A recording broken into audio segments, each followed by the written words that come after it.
Okay, so we're letting you in today on our pet rock activity. So McKenna and I, we've already made pet rocks, right, McKenna? Yeah.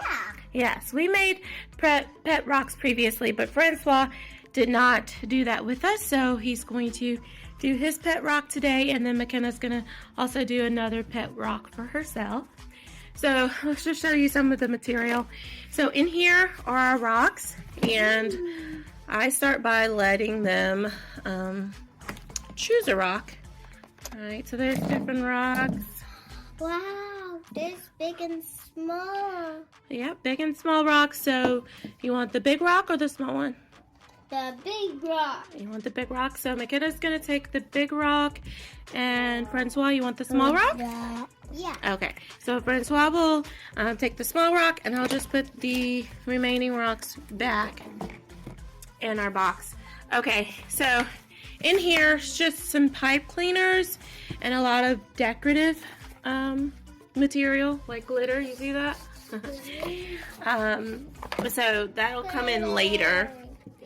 What we're going to start off with is painting. Okay, that's pretty much all that's in here. Painting and googly eyes.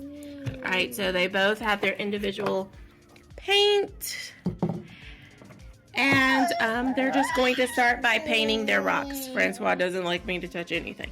But they're going to start by painting their rocks. What color would you like, Francois? Would you like green? Yellow?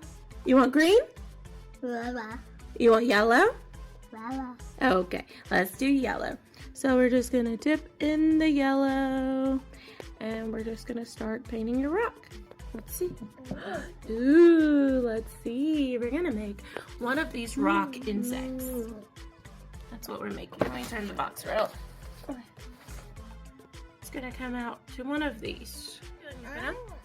Red. You're doing red. Okay. This is my favorite color. I love ladybugs. Good job, McKenna. I'm looking at Francois. Good job, Francois. So Francois wants to do a bumblebee.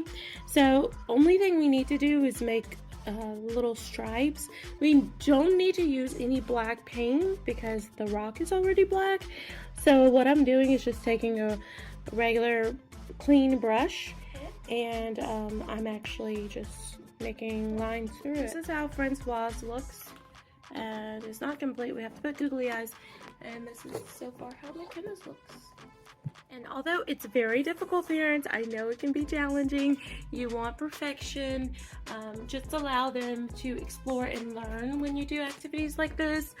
Just remember, you know, their life thus far as early learners is really, really guided. And this is the one opportunity that they have to really explore and also do something on their own and be creative. So perfection is not the goal, even though we know how perfection looks and we like how perfection looks, but perfection is not the goal. The goal is the experience. So allow them to really just have fun with the activity. This bumblebee is not perfect, but it's his. This ladybug is not perfect, but it's hers, and I love it. I love it. So allow them to explore and have fun.